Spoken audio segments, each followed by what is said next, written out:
ALISTAR is a League of Legends Minotaur. He's big, angry, and except being purple, every stereotype of a Minotaur you might have seen. Today we will try to solve ALISTAR's generic mob problem and try to give the character the design that helps sell the man behind the muscle. I'm Arthis and let's dive in. ALISTAR is a very old champion. He's part of the original roster of League of Legends and, as TB Skyn would say, embodies an archetype rather than challenging it. His model is actually already been updated once in Season 5. This update was, to be fair, something that was common for all champions in an increasingly modernizing game. Different than the full VGU, these changes were more like the upcoming Ari CGU with new textures, model and animations. But as a mere renovation, the champion stayed a more polished version of himself. ALISTAR was also remodeled in Wild Rift, and although he looks way better here, it is still the same design. So, who is ALISTAR, the Minotaur?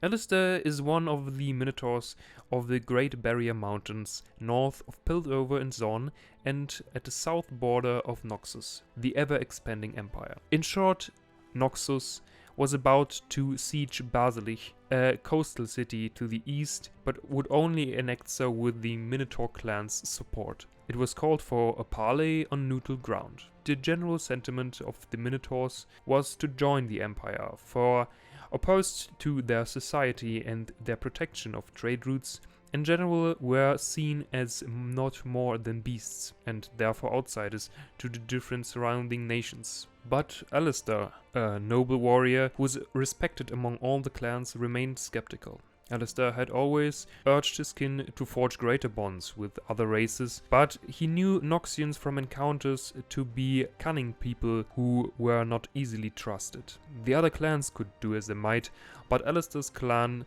sent him and 50 of their mightiest warriors to reject any alliance. Under the flag of truce, he was betrayed by the other clans as soon as he made his point. ALISTAR and his clan lost the battle and were brought to the Reckoning Pits, the arenas of the capital, as part of a grim gladiatorial festival known as the Fleshing. ALISTAR told his clan folk to not fight back, and so to not give the Noxians the display they craved. When the festival ended 21 days later, ALISTAR was the only one remaining. He was dragged out of the arena over and over, killing and killing. Even his memory of home was drowned in blood. ALISTAR fell far, but got eventually company by a servant girl, Aelia. Her home was also sacked by Noxus, and in this place the two became friends. With her help, they eventually escaped. She sacrificed much, and ALISTAR promised to repay her tenfold. So they went to sail away on board of a cargo ship. But as they were about to board, Noxian agents burst out of shadow, and ALISTAR, red with rage, raged. Not hearing Aelia calling out for him. The attackers died, but she was gone. The boat was gone. No clue about her whereabouts. Weeks later, a political coup shook the empire and made everyone forget about the Minotaur eventually. Now ALISTAR travels alone, quietly and as anonymously as possible, encouraging resistances and fighting for those downtrodden people. And everywhere he goes, he asks for Aelia. So this is ALISTAR, an elite warrior from an independent nation turned prisoner, turned wild beast who is about to reclaim his humanity, in lack of better words. ALISTAR is therefore not what he seems to be. He has affection, a story, a deeply compelling nature. He is a good guy who was betrayed but still kept that spark of goodness inside of him. But in League of Legends he's no more than a raging beast, a generic Minotaur. So let's change that.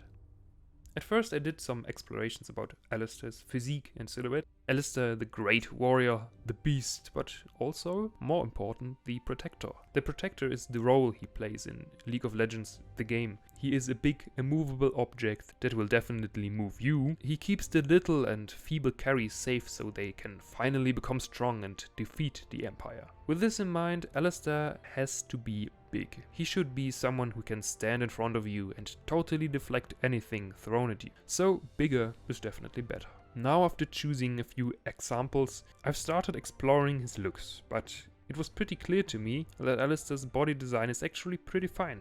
so I didn't change that much, but I chose 2 bodies. One similar to the original ALISTAR and one beefed up. My reasoning here is that I came to terms with the conclusion that ALISTAR's problems are his supporting elements. Clothing, horn, everything about him that tells a story. So I started with a few explorations on the horns. We have the classic, the double horn, the buffalo, the sharp-edged, the curly and the blunt. My personal favorites are the third one and the first one. The horns are very iconic, and I feel if you compare the looks of the other Minotaurs, you can see that these horns are unique to him. So I think we can generally keep a similar appearance. So to make my next point even clearer, I kept the basic horns and we move forward to the clothing. ALISTAR in his base design has not much more than a leather loincloth and a belt with a miniature head. Nothing that adds more to him than "This is a Minotaur." Looking at the other Minotaur designs, they all are compelling in telling a certain story. There's someone who went into the pits himself, making a name for himself as a champion. There are Minotaurs in the Noxian army, Minotaur that Kurt, war heroes and different fighters.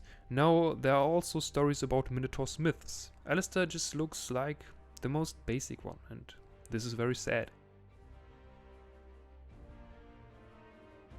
I wanted ALISTAR to be able to throw off his clothes. When he rages, similar to Dr. Mundo, so pressing his ultimate, I designed them to be easily cast off. Problem about creating attire for ALISTAR is the lack of actual Minotaur culture. It is obvious that there was such a culture, but it is yet to be explored. The second problem is that ALISTAR is more or less undercover.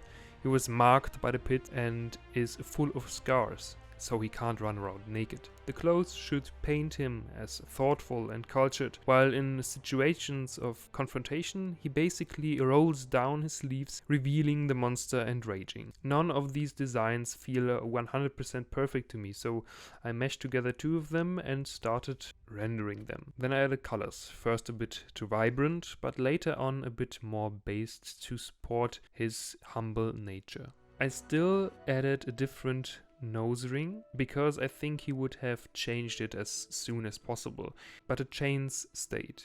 I do think they work similar than Silas's, reinforcing his identity as a former prisoner. And last but not least, I added some carvings into his horns and braids into his hair to support him as a civilized being.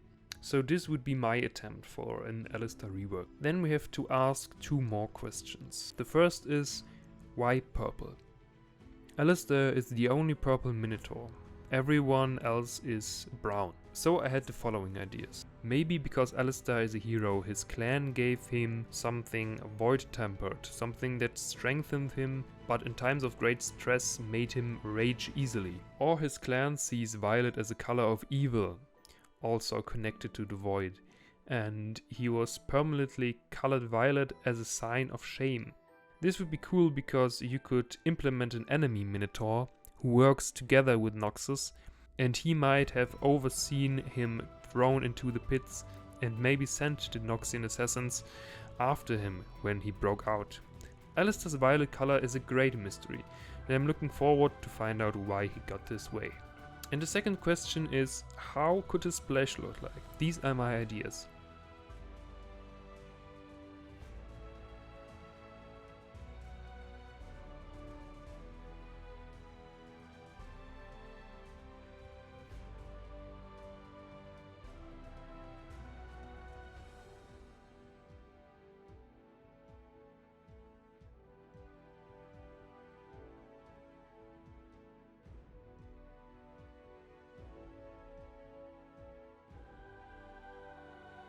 My favorite is the one where ALISTAR stands in front of a few people in a bar. He broke down a table and is ready to take on the Noxian soldiers.